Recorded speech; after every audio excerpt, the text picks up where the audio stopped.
Hello guys, how are you all? My name is Manjeet Bhardwaj, I am your chemistry lecturer. आज हम पढ़ने वाले हैं केमिकल काइनेटिक का लेसन।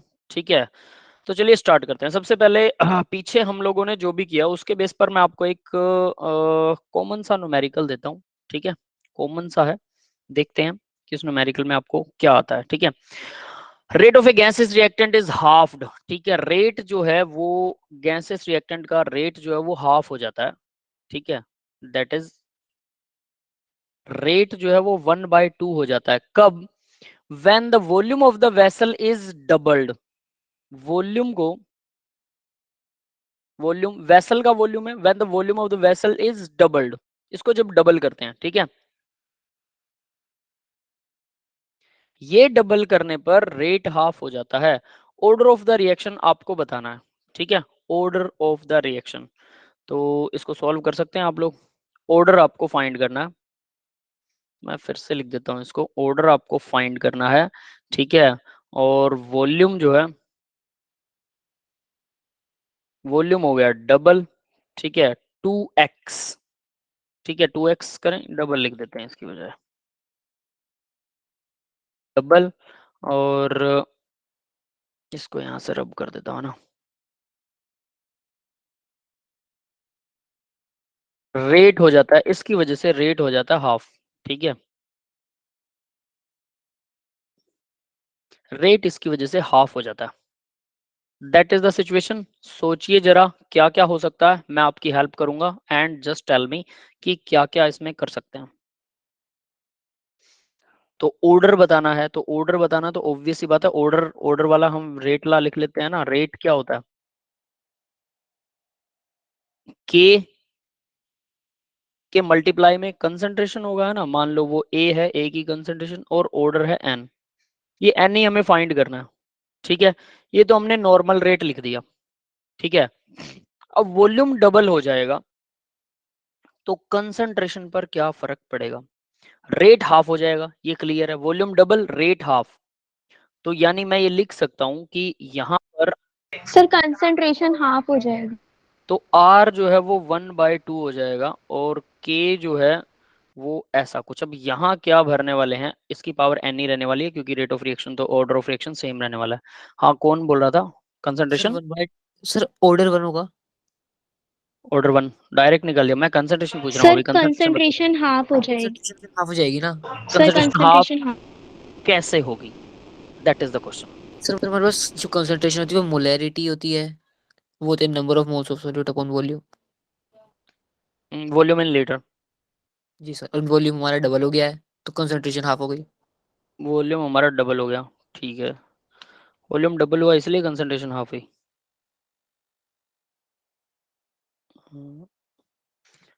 ओके, एक मिनट, मैं कुछ देखने लग गया था। हाँ, वॉल्यूम डबल हो गया इसलिए कंसंट्रेशन हाफ हो गई। ठीक है, वैसे तो ये ठीक है, सबको समझ में आ गया ये चीज सबको समझ में आ गई बेटा? जो अभी बोल रहे हैं दूसरे स्टूडेंट्स, क्या सबको समझ में आ गए? यस, ठीक है। चलो इसको सिंपल कर देते हैं, देखिए क्या होगा। यही हमारी मेन प्रॉब्लम है, बाकी तो उसने गिवन दे रखा है कि रेट हाफ हो गया।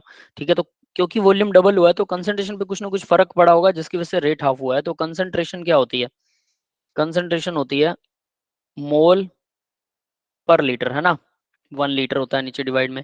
अब हमने क्या किया, वॉल्यूम को डबल कर दिया, मतलब जितना भी था ये मोल पर लीटर के हिसाब से कंसंट्रेशन थी, तो वॉल्यूम हो गया डबल। अगर ये डबल हो जाता है तो लीटर को 2 से मल्टीप्लाई कर दिया तो मोल क्या हो जाएंगे, इसको फिर डिवाइड करेंगे तो हाफ हो जाएगी कंसंट्रेशन, है ना।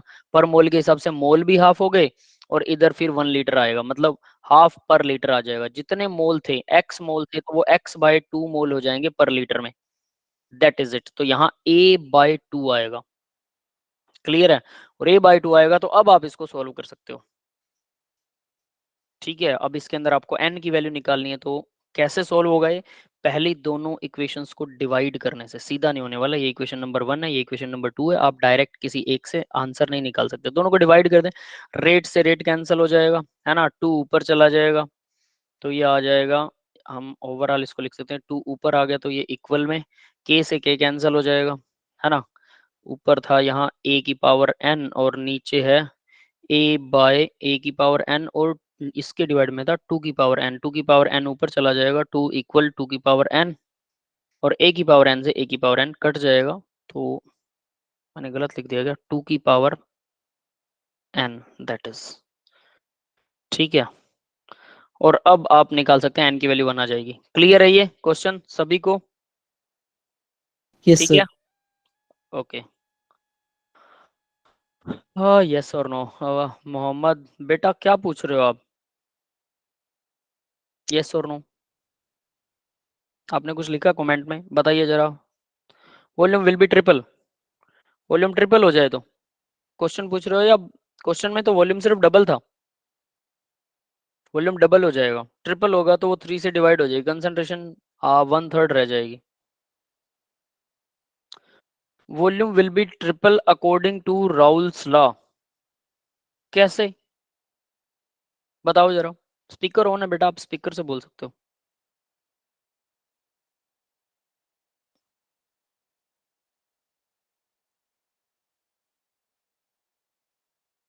Just use your speaker.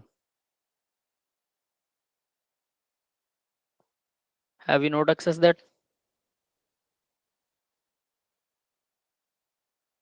यहाँ पर वैसा कुछ नहीं लगने वाला, मैं आपको क्लियर कर देता हूँ। उसने सीधा बोला कि हमने वॉल्यूम डबल कर दिया, मतलब जितना भी था, मान लो कि 1 लीटर वॉल्यूम था तो मैंने 2 लीटर वॉल्यूम कर दिया, तो 1 लीटर वॉल्यूम में जो भी कंसंट्रेशन थी अब 2 लीटर में वो हाफ रह जाएगी, और उसकी वजह से साइड इफेक्ट पड़ा रेट पर, रेट हाफ हो गया।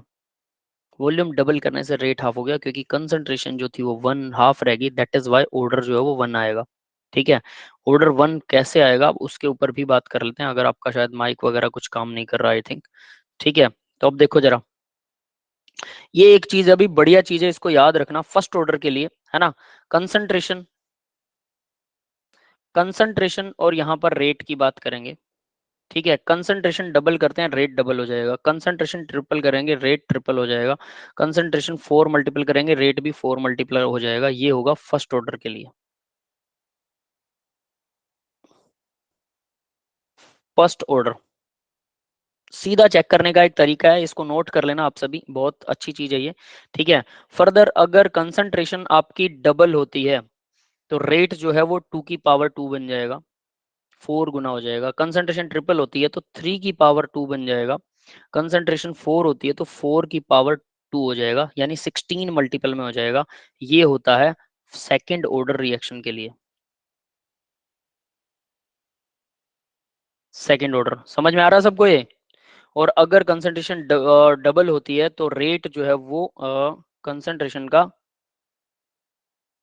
2 की पावर 3 हो जाए, 3 की पावर 3 हो जाए, 4 की पावर भी 3 हो जाए, तो ये होगा आपका third order reaction, and so on कह सकते हैं। ठीक है, ये नोट कर लिया। और लास्ट वन है कि अगर कंसंट्रेशन, सबने वो नोट कर ली स्लाइड, कंसंट्रेशन एंड रेट, इसको याद रखिएगा, कंसंट्रेशन एंड रेट। कंसंट्रेशन अगर डबल होती है रेट पर कोई फर्क नहीं पड़ता, कंसंट्रेशन ट्रिपल करते हैं रेट पर कोई फर्क नहीं पड़ता, कंसंट्रेशन 4 मल्टीपल करते हैं रेट पर कोई फर्क नहीं पड़ता, रेट में कोई डिफरेंस ना आए तो ये होती है zero order. Good this guys, अभी मैंने क्या लिखा वो सबको समझ में आ गया बेटा? अभी कर रहे हो? ठीक है, लिख लो, कोई सूडो बात। सूडो को जीरो ऑर्डर रिएक्शन में कंसीडर किया जा सकता है। किसको बेटा? बीच में आवाज कट गई आपकी। Pseudo order. Pseudo order, pseudo order को जीरो ऑर्डर में कंसिडर करेंगे? नहीं, वो अलग चीज है, उसको हम डिटेल में स्टडी करेंगे, डोंट वरी। उसको बाद में स्टडी करते हैं, पहले एक बार जीरो ऑर्डर तक पहुंचे उसके बाद में। ठीक है, तो ये स्लाइड सबने कर ली होगी। कंसंट्रेशन डबल होती है तो रेट भी डबल हो जाए, कंसंट्रेशन ट्रिपल है रेट ट्रिपल हो जाए, कंसंट्रेशन 4 गुना तो रेट 4 गुना हो जाए, that is first order. Concentration के अकॉर्डिंग डायरेक्टली प्रोपोर्शनल होता है उसके। ठीक है, रेट की पावर 2 हो जाए, 3 हो जाए, 4 हो जाए, तो ये अगर होगा तो वो होता है थर्ड ऑर्डर। सेकंड ऑर्डर के लिए, सेकंड ऑर्डर में पावर 2 हो जाएगी, थर्ड ऑर्डर के अंदर पावर जो है वो 3 हो जाएगी। ठीक है, ये है, इसको ध्यान से करना। इसके बाद में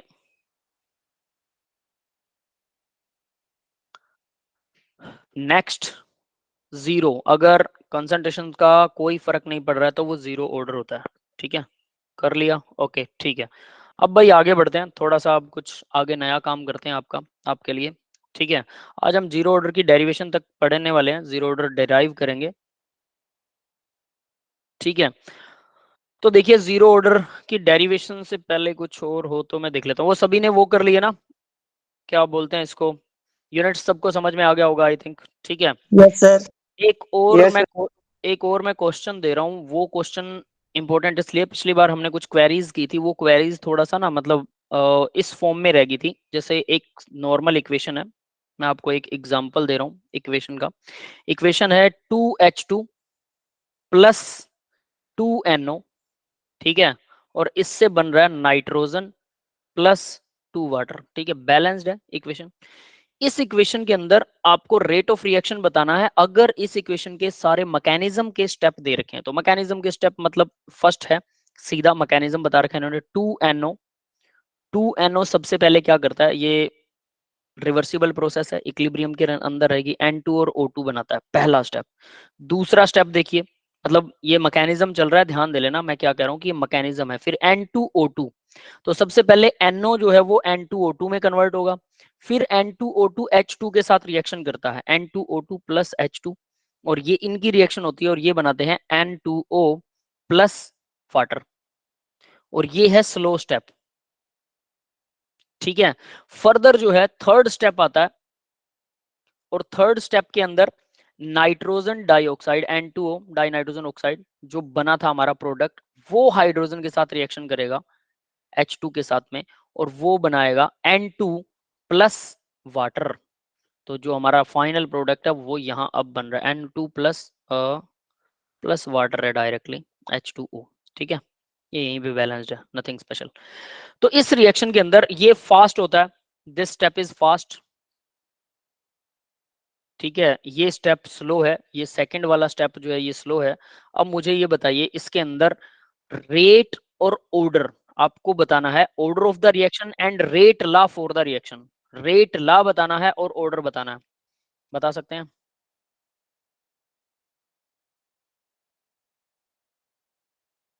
इक्विलिब्रियम का रिवीजन करवा दें, 11th में पढ़े नहीं, रिवीजन तो बेटा ए इक्विलिब्रियम एक बड़ा चैप्टर है, मैं बता देता हूँ, टिपिकल वन भी है। ठीक है, 11th में नहीं पढ़ा था, तो इक्विलिब्रियम +1 में हम करवाने वाले हैं। जब +1 में हो जाएगा तो मैं आपको रिकॉर्डिंग्स दे दूंगा, रिकॉर्डिंग्स की एक्सेस दिलवा दूंगा कि आप रिकॉर्डिंग देखिए और इक्विलिब्रियम आपका हो जाएगा।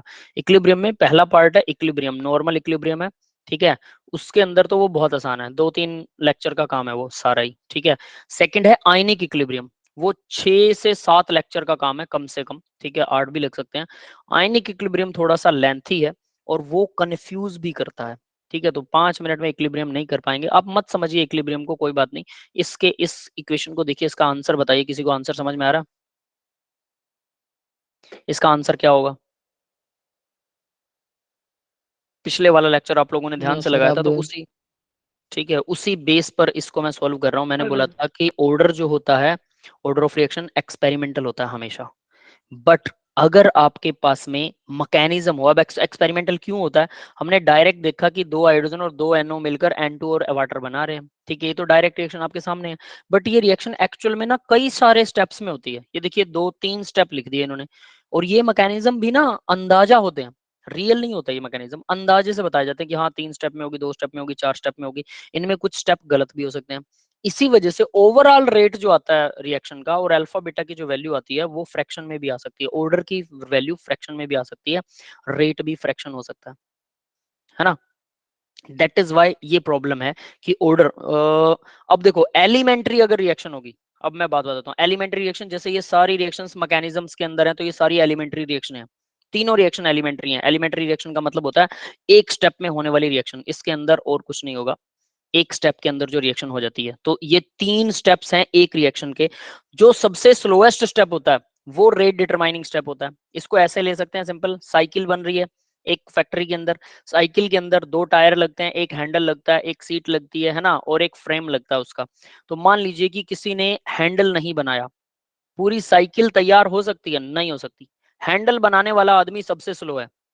ठीक है, तो बाकी सारी चीजें जो है मान के चलो 50-50 की क्वांटिटी में बन गई, बट हैंडल जो है साइकिल का, वो बनाने वाला जो बंदा था उसने एक ही हैंडल बनाया, तो कंप्लीट साइकिल एक ही होगी ना, क्योंकि हैंडल तो एक ही साइकिल पर लग पाएगा। बाकी की जो 49 साइकिल बची हैं वो सब की सब बिना हैंडल के लगी हुई हैं, अभी तक बिना हैंडल के हैं, तो उनको हम साइकिल नहीं बोल सकते। That is the thing. यही वो चीज है कि जो सबसे स्लो रिएक्शन होती है वही रिएक्शन जो है रेट को डिटरमाइन करेगी। क्यों? क्योंकि सबसे स्लो तो यही चल रही है, तो इसके बिना अगला स्टेप तो हो ही नहीं सकता। ठीक है, तो यानी इसके ऊपर रेट डिटरमाइन करेगा कि पर सेकंड या पर मिनट या पर आवर कितना प्रोडक्ट बन रहा है। ये जितना स्लो चलेगी, ये जब पूरी होगी तभी बाकी की प्रोसेसेस पूरी हो सकती हैं। ये समझ में आ गया होगा। तो स्लो स्टेप को आपको देखना है। सबसे पहली बात, स्लो स्टेप को देखिए। अब स्लो स्टेप को देखते हैं और उसके अकॉर्डिंग हम रेट निकालते हैं। तो अब हम रेट की बात करेंगे स्लो स्टेप के हिसाब से। ठीक है, तो देखिए स्लो स्टेप के अकॉर्डिंग अगर आपने वो स्लो स्टेप देखा वो क्या था, मैं दोबारा लिख देता हूँ। Slow step N2O N2O2 plus H2 और ये बनाएगा N2O प्लस वाटर। ठीक है, ये है हमारा स्लो स्टेप। इसके अकॉर्डिंग हम देखेंगे कि इसका रेट क्या होना चाहिए। तो स्लो स्टेप के अकॉर्डिंग यहाँ रेट आएगा इन दोनों का। ये रिएक्टेंट है ना, तो रिएक्टेंट की कंसंट्रेशन एंड देयर पावर, तो यहाँ रेट अगर मैं लिखूंगा, डायरेक्ट रेट लिख रहा हूँ N2O2 raise to their power of coefficient, यहाँ 1 लगी हुई है। अब मैं सीधा इसकी पावर ऑफ कोफिशिएंट क्यों लिख रहा हूँ बैलेंस्ड इक्वेशन के अंदर, तो यहाँ से इंटू के आ जाएगा और ऑर्डर आएगा इक्वल टू 1+1। इसका मतलब 2 ऑर्डर आ गया। अब यहाँ पर मैंने इनकी पावर क्यों लिखी, जबकि वो तो अल्फा बीटा होता है। जब किसी रिएक्शन का मैकेनिज्म लिखा जाता है तो वो जो स्टेप्स लिखे जाते हैं मैकेनिज्म के, वो सारे के सारे क्या होते हैं, सभी स्टेप मैकेनिज्म वाले एलिमेंट्री रिएक्शंस होती हैं, सिंगल स्टेप होते हैं सभी के सभी, और उसका जो कोफिशिएंट होता है वो ऑर्डर के इक्वल ही होता है। डायरेक्ट इक्वेशन दी हुई है, उसका ऑर्डर जो होगा वो एक्सपेरिमेंटल निकलेगा, ऑब्वियस है उसका रेट भी एक्सपेरिमेंटल निकाला जाएगा, क्योंकि ऑर्डर जो है वो वैसा नहीं है। बट इस इक्वेशन के लिए जस्ट सिंगल ये इक्वेशन, ये एक स्टेप में हो जाती है। एलिमेंट्री रिएक्शन बोलेंगे, कॉम्प्लेक्स रिएक्शन होती है, एलिमेंट्री रिएक्शन होती है। अभी हम उसको रीड करेंगे 2 मिनट में ही। ठीक है, लेकिन फिलहाल इस क्वेश्चन को थोड़ा ध्यान से समझने की कोशिश करना कि जो लास्ट स्टेप, जो स्लोएस्ट स्टेप होता है, वो सिंगल रिएक्शन, जो भी सिंगल रिएक्शन स्लोएस्ट स्टेप कर रही है उसके ऊपर रेट डिटरमाइन हो रहा है, तो उसका रेट यानी उस सिंगल स्टेप का रेट निकालेंगे। आपके पास 10 स्टेप में कोई रिएक्शन हो रही है, हर एक स्टेप का आप रेट निकाल सकते हैं। तो इसमें एक स्टेप, सिंगल स्टेप, और ये डायरेक्ट आप उसके कोफिशिएंट्स इक्वल कर दीजिए, अल्फा बीटा की जरूरत नहीं है। जो बाहर लगा हुआ है मल्टीप्लायर, जो बैलेंस्ड इक्वेशन में बाहर मल्टीप्लायर लगा है, सिर्फ उसको चेक कीजिए और डायरेक्ट रेट निकाल सकते हैं, और उसी रेट से ऑर्डर निकल जाएगा। क्लियर है ये बात? तो इसका ऑर्डर हो जाएगा 2। समझ में आ गया है सबको? Yes or note? ये चीज क्लियर हुई कि यस इसका ऑर्डर 2 निकलेगा। इसका ऑर्डर, अगर हम रिएक्शन ओवरऑल ऑर्डर की बात करेंगे, रिएक्शन का ओवरऑल ऑर्डर निकालेंगे, वो एक्सपेरिमेंटल निकलेगा। बट अगर सिंगल इस इक्वेशन का ऑर्डर निकालना है तो वो एक्सपेरिमेंट निकालने की जरूरत नहीं है। अल्फा बीटा क्या है? आपको अल्फा बीटा नहीं पता बेटा? हमने लास्ट टाइम कुछ डिस्कशन किया था। आप थे लास्ट क्लास में? आई थिंक आप थे लास्ट क्लास के अंदर। Yes or note? मोहम्मद बेटा आप थे लास्ट क्लास के अंदर या नहीं थे?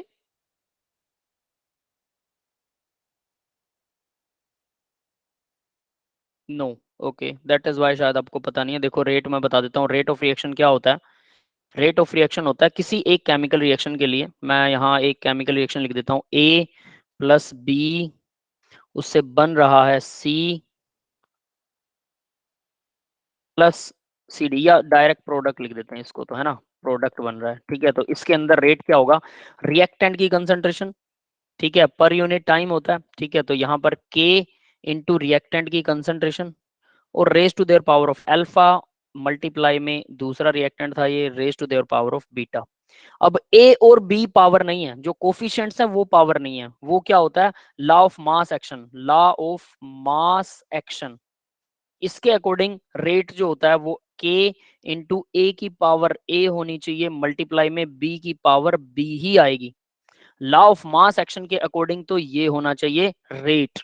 ठीक है, लेकिन एक्चुअल में रेट होता है ये, और ये अल्फा बीटा जो है ये इनके यूं कह सकते हो कि पावर्स हैं, और ये जो पावर्स हैं अल्फा बीटा, ये ए और बी के इक्वल हो भी सकती हैं और नहीं भी हो सकती। तो अभी मैंने जो ऊपर एग्जांपल दिया है यहाँ पर अल्फा बीटा की वैल्यू उनके ए और बी के इक्वल है, यानी उनके बाहर जो लगा हुआ है N2O2 और H2 के, ये N2O2 के बाहर 1 लगा है, H2 के बाहर 1 लगा है, तो ये जो 1 1 है ये इनकी पावर्स है।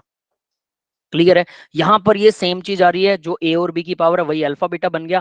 ये हो भी सकता है और नहीं भी हो सकता। होता कब है ये? जब एलिमेंट्री रिएक्शन हो, सबसे सिंपलेस्ट फॉर्म में रिएक्शन लिखी जाए और सबसे कह सकते हैं कि वो मैं आगे डिस्कस करूंगा एलिमेंट्री रिएक्शन क्या होती है, ठीक है? तो उसको बोलते, अगर वैसा है तो अल्फा बीटा की पावर 1 ए और बी के इक्वल हो सकती है, वरना नहीं हो सकती। और वही उसका ए और बी इन दोनों का प्लस कर दोगे तो ऑर्डर आ जाएगा, ऑर्डर ऑफ रिएक्शन जो इनकी पावर्स होती है। ठीक है, क्लियर है? ओके, ठीक है। तो अभी आगे बढ़ते हैं इसी के अंदर। तो ये तो था कि ऑर्डर कैसे निकालेंगे। अगर आपने पिछला लेक्चर बहुत ध्यान से लगाया था तो डेफिनेटली आपको वो ऑर्डर के बारे में कुछ ना कुछ समझ में आ गया होगा। ठीक है, अब एक और चीज होती है मोलिकुलैरिटी ऑफ रिएक्शन, तो उसको जरा सर्च करते हैं कि अभी जो मैं बोल रहा था कि मोलिकुलैरिटी क्या होती है। The number of atoms ions molecule that must collide with each other, एक दूसरे से जब कोलाइड करते हैं। यहाँ मोलिकुलैरिटी की डेफिनेशन बता रहा हूँ। सर हाँ जी बेटा। सर लास्ट हाँ क्वेश्चन बोलो। गिवन नहीं होता तो हम ऑर्डर बता सकते थे। कैसे कैसे कैसे? स्लोएस्ट स्टेप अगर गिवन ना होता तो? ऐसा पूछ सर रहे हो? अगर मैकेनिज्म गिवन ना होता, सिर्फ एक इक्वेशन गिवन होती, ऑर्डर बता सकते थे। नहीं बता सकते, वो तो बता ही नहीं सकते, सिर्फ एक्सपेरिमेंटल होता है। ऑर्डर ऑफ रिएक्शन रेट ला जो है, रेट ऑफ रिएक्शन हमेशा एक्सपेरिमेंट होता है। और उस एक्सपेरिमेंटल रेट ऑफ रिएक्शन के अंदर जो अल्फा और बीटा की वैल्यू निकलती है वो एक्सपेरिमेंट से निकलेगी। उन दोनों का सम ऑर्डर ऑफ रिएक्शन होता है, तो ऑर्डर ऑफ रिएक्शन भी एक्सपेरिमेंटल होता है।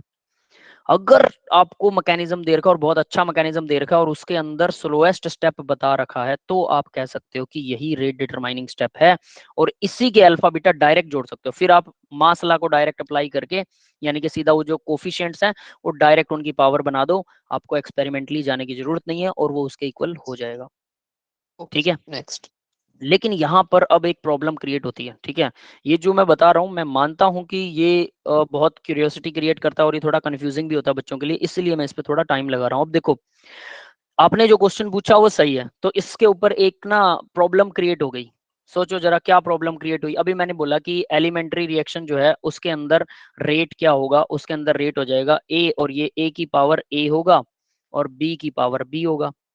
ठीक है, तो ए की कंसंट्रेशन, क्या कभी कंसंट्रेशन 1.5 हो सकती है, 1.3 हो सकती है कंसंट्रेशन? हम जनरली इसको होल नंबर में लेते हैं, यस सर, है ना? हो सकती जो है। कोफिशिएंट्स होते हैं वो होल नंबर में होते हैं। तो इसका मतलब, लेकिन मैंने कहा रेट ऑफ रिएक्शन है वो फ्रैक्शन में भी हो सकता है। अल्फा बीटा का टोटल सम भी फ्रैक्शन में हो सकता है, यानी कि एक्चुअल रेट जो है वो ये होता है अल्फा, इसकी पावर अल्फा आएगी, बी की पावर बीटा आएगी।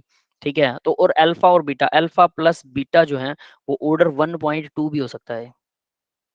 तो यहाँ पर क्या इन दोनों का सम 1.2 हो सकता है? ये एक प्रॉब्लम है। अगर ये एलिमेंट्री रिएक्शन है तो एलिमेंट्री रिएक्शन में भी अल्फा बीटा का सम, जो ए और बी का सम जो है वो 1.2 तो नहीं होता कभी। ये क्लियर है ना सबको? तो फिर रेट ऑफ रिएक्शन 1.2 कैसे हो सकता है? अब ये याद रखना, ये जो हमने एलिमेंट्री रिएक्शन कहा, ये मैकेनिज्म की वो सबसे छोटी रिएक्शन है। बेटा ध्यान देना, मैं जो बोल रहा हूँ बहुत ध्यान से डीप में सोचना। वो सबसे छोटी रिएक्शन है, कई स्टेप में हो रही है रिएक्शन, तो ये सबसे स्लो स्टेप वाली रिएक्शन है। और इसको मैंने मान लिया कि यही रेट बताई, क्योंकि साइकिल का हैंडल जो आदमी बना रहा है वो जितनी देर में एक हैंडल बनाएगा, बाकी के वर्कर सारे फास्ट हैं, तो एक हैंडल लग, एक साइकिल तैयार हो जाएगी। तो मान लो एक हैंडल को बनने में लगते हैं 5 मिनट, बाकी सारा सिस्टम तो 1 मिनट में बन जाता है।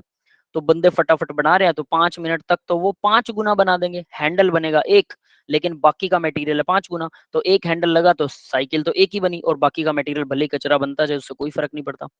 हर 5 मिनट में दूसरा हैंडल बन जाएगा। ठीक है, तो ये स्लोएस्ट स्टेप का मतलब है कि ये रिएक्शन होएगी तभी रिएक्शन कंप्लीट होएगी। तो ये रिएक्शन एलिमेंट्री है, तो इसके ए और बी का सम हम डायरेक्ट निकाल सकते हैं और इसका ऑर्डर डायरेक्ट निकाल सकते हैं, बिल्कुल सही है। बट ये सिर्फ इस रिएक्शन का ऑर्डर है, हालांकि ओवरऑल ऑर्डर भी इस पे डिपेंड कर रहा है, मैं ये मना नहीं कर रहा हूं, बट सिर्फ इसका है और इसके लिए ये हमेशा सही है और हमेशा होल नंबर आएगा, कोई दिक्कत नहीं है। बट जब ओवरऑल रिएक्शन की बात करते हो आप, तो माना कि उसमें जो दूसरे लोग बना रहे हैं, जो टायर बना रहे हैं साइकिल के, जो फ्रेम बना रहे हैं साइकिल के, जो कैरियल बना रहे हैं साइकिल के, जो सीट बना रहे हैं साइकिल के, ठीक है, वो सब जो लोग हैं वो अपना अपना काम कर रहे हैं, बट उनकी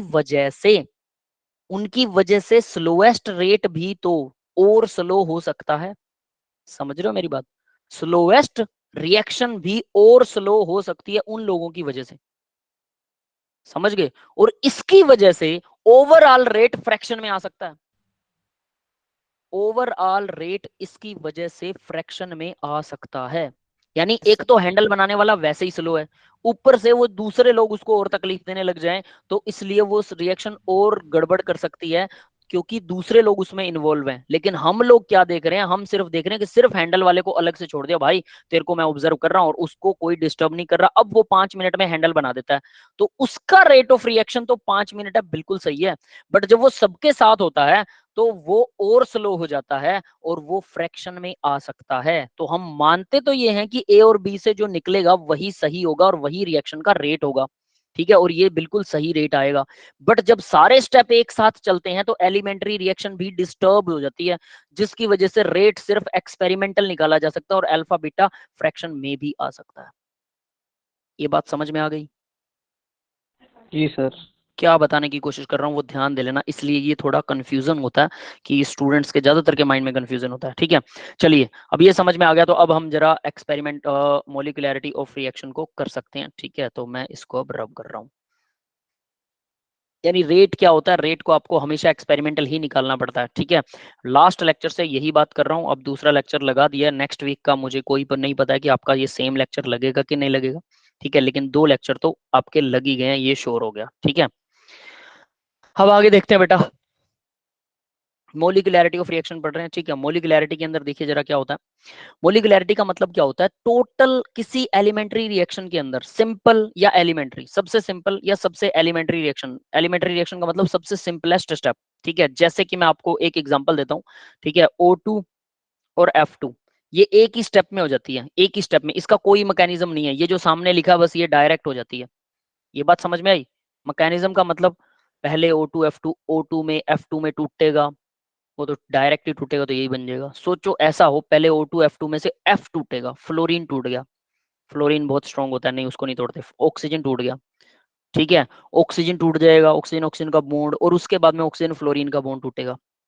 समझ रहे हो मेरी बात? तो 2 स्टेप हो गए। बट यहाँ क्या होता है? O2 F2 डायरेक्ट ही अलग हो जाते हैं, सीधा ही एक ही स्टेप में खत्म। ये बात समझ में आया?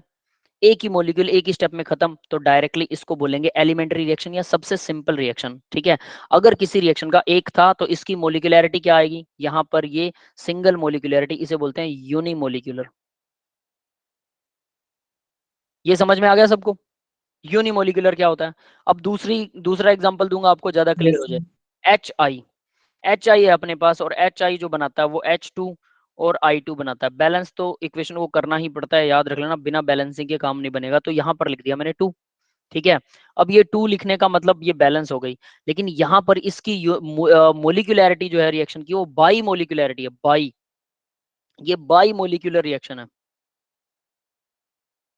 यानी ये अब यहाँ पर सिंपल रिएक्शन नहीं रही, ये बाई मोलिकुलर का मतलब इसमें 2 मोलिक्यूल एच आई के 2 मोलिक्यूल आपस में एक दूसरे को टक्कर मारेंगे। एच आई के 2 मोलिक्यूल एक दूसरे को टक्कर मारते हैं और फिर वो H2 और I2 बनाते हैं, इसलिए इसकी मोलिकुलैरिटी ऑफ द रिएक्शन है 2। ये समझ में आ गया? What is the molecularity of the reaction?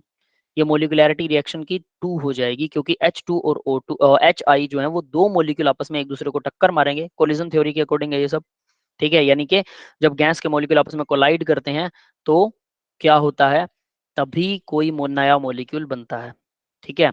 तो इस हिसाब से लिक्विड के अंदर जो रिएक्शनें चलती हैं, लिक्विड के मॉलिक्यूल भी लगातार चलते रहते हैं, ये आपको पता होगा, इसीलिए पानी में चीनी घुल जाती है। चीनी को आप सॉलिड चीनी, मोटा सा कोई टुकड़ा या गुड़ का मोटा सा टुकड़ा आप पानी में रख दीजिए आराम से, पानी को हिलाइए मत, फिर भी वो घुल जाएगा, धीरे धीरे आपको घुलता हुआ नजर आएगा, क्योंकि वाटर के मॉलिक्यूल लगातार उस पर टक्कर मारते रहते हैं, वो लगातार मोशन में रहते हैं और वो गुड़ के ऊपर टक्कर मारते रहेंगे। अगर आप उसे स्टायर कर देते हैं, ज्यादा जोर से हिलाएंगे, तो मॉलिक्यूल्स की मोशन ज्यादा हो जाएगी वाटर के मॉलिक्यूल की, और वो ज्यादा जोर से टक्कर मारेंगे, इसलिए गुड़ जल्दी घुल जाएगा। यानी लिक्विड के मॉलिक्यूल भी लगातार टक्कर लगाते हैं, एक दूसरे को कोलाइड करते रहते हैं, और इसी कोलिजन की वजह से रिएक्शनें होती हैं। तो गैस तो पक्का चलते रहते हैं मॉलिक्यूल, लिक्विड के मॉलिक्यूल भी चलते हैं, कंपैरेटिवली स्लो चलते हैं गैस के कंपैरिजन में, बट चलते हैं। तो क्या सॉलिड सॉलिड की आपस में कभी रिएक्शन नहीं हो सकती है? दो सॉलिड है, एक लोहा है, ठीक है, दूसरा कोई और केमिकल है, दोनों को साथ में रख दिया आपने, बिल्कुल साथ में नहीं रखा, थोड़ा सा दूर रख दिया, तो वो एक दूसरे से कभी मिल ही नहीं सकते, मिल ही नहीं सकते कभी, तो रिएक्शन हो ही नहीं सकती, कर्व कंफर्म्ड है। पर क्या अगर हम पाउडर बना के रख दें तो रिएक्शन हो सकती है आपस में? दो चीजें हैं, उन दोनों का, दोनों सॉलिड है, लिक्विड नहीं है कोई भी, ना गैस है, याद रख लेना, दोनों सॉलिड है, दोनों का पाउडर बना के, पाउडर को मिक्स करके रख दिया, तो क्या रिएक्शन हो जाएगी? जल्दी से मेरे को इसका आंसर दो भाई। No sir.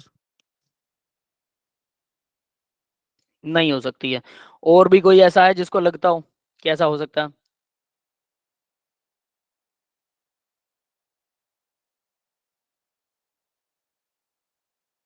सर आप बताइए।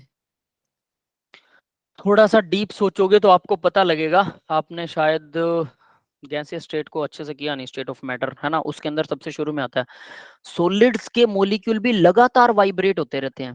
पहला लेसन भी है आपका स्टेट ऑफ मैटर, नहीं स्टेट ऑफ मैटर नहीं है, सॉलिड स्टेट, पहला लेसन है प्लस 2 का, वो कर लिया?